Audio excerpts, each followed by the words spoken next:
leur entrée au gouvernement souminois à la vice-primature. Jean-Pierre Bemba Gombo du MLC quitte la défense pour le transport.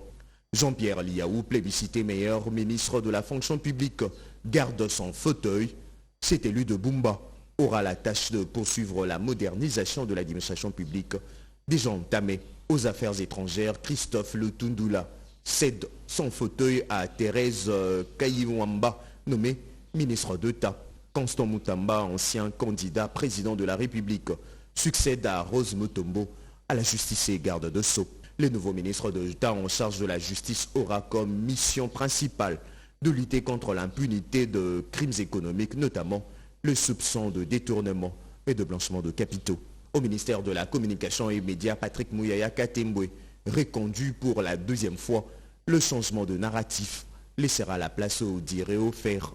Le porte-parole du gouvernement poursuivra son combat médiatique pour dénoncer l'agression rwandaise sur le sol congolais.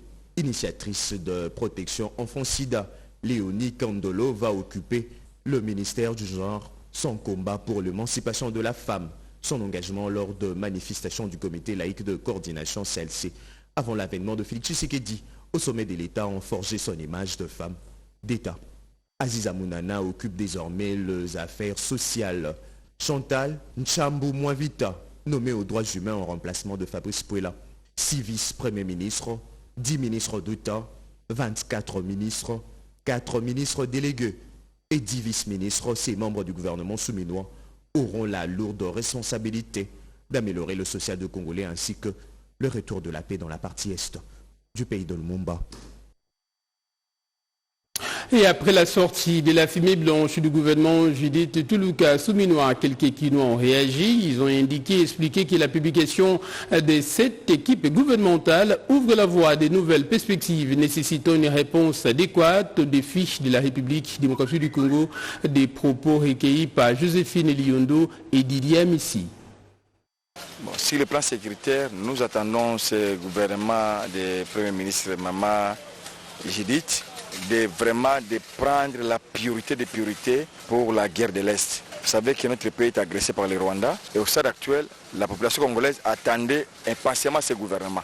Et aujourd'hui, nous avons ce gouvernement, nous avons la confiance pour ce gouvernement qu'ils vont vraiment terminer cette guerre et au niveau de Nord Kivu et à Ituri. La paix, la tranquillité et que les mamans se retrouvent aussi, surtout sur le marché, les prix AOC. Vous ne savez pas qu'est-ce que vous allez faire. Les gens sont en train de mourir avec les AVC.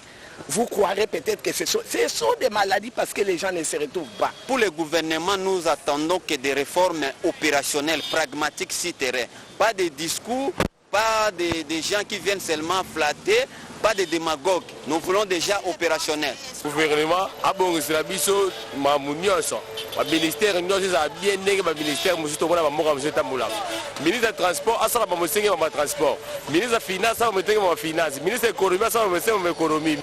Moi j'attends d'elle qu'elle puisse nous honorer le nom de la femme parce que plein de gens discriminent la femme, on ne respecte pas la femme, on émancipe la femme n'est pas honorée. On dit toujours que comme c'est la femme, tout ne va pas bien se passer, mais nous on attend qu'elle puisse honorer notre nom, que tout le monde puisse dire aussi que la femme, elle est aussi capable.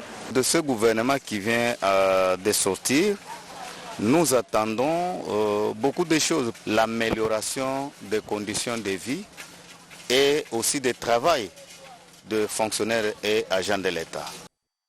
Presque un mois après la visite du président de la République, Félix-Antoine Tshisekedi Tshilombo à Paris, investisseurs français et acteurs de la République démocratique du Congo se sont retrouvés autour d'une même table pour réfléchir sur la croissance de l'économie congolaise et les enjeux de la compétitivité. Marie-Josée Missia et Mika Sala pour les reportages. L'heure est à l'évaluation pour le bureau du conseiller spécial en charge des ressources extérieures et suivi des projets Joe Dumbi. Un mois jour pour jour après la table ronde sur les affaires et les investissements entre la France et la RDC, organisée en collaboration avec le mouvement des entreprises de France en marge de la visite officielle du président Tshisekedi à Paris. Durant ce forum, le chef de l'État a tenu à rassurer les investisseurs français sur le bon climat des affaires au Congo. C'est le chef lui-même qui dit il faut éviter les erreurs du passé. Quand on fait quelque chose, il faut s'assurer que les résolutions qu'on a prises sont bien mises en œuvre et que les objectifs qu'on s'est assignés, on arrive à les atteindre. Donc la réunion d'aujourd'hui est une réunion d'évaluation. Qu'est-ce qu'on a fait à Paris? Qu'est-ce que le chef a fait à Paris? Qu'est-ce qui a été dit qu'on devait faire et qui doit le faire et à partir de quel moment on pourra considérer que les objectifs sont atteints en ce qui concerne cette volonté commune entre les deux États, la France et la République démocratique du Congo. Lors de son mot de bienvenue, le conseiller Ndoumbi a insisté sur l'importance de créer une spirale économique dans les secteurs des minerais stratégiques, d'énergie, des infrastructures et des villes durables, secteurs clés en RDC, où les entreprises françaises sont conviées à investir et à collaborer avec les entreprises congolaises. On a mis en place en plénière ici une petite cellule qui sera composée de représentants de chaque structure, n'est-ce pas? Il y aura un représentant et un cap en cas d'absence.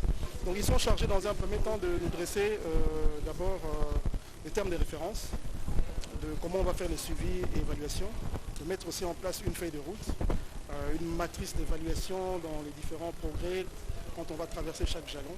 C'est sur base de ça qu'ensemble, on va faire des analyses pour pouvoir prendre des orientations s'il faut le faire, pour pouvoir mieux accompagner nos entreprises privées s'il faut le faire. Toutes les parties prenantes du secteur public et privé présentes lors de ce forum à Paris ont pu échanger et partager leur avis lors de cette réunion d'évaluation en vue d'établir la suite de la collaboration France-RDC. On veut mettre une plateforme avec des réseautages avec le BPI France.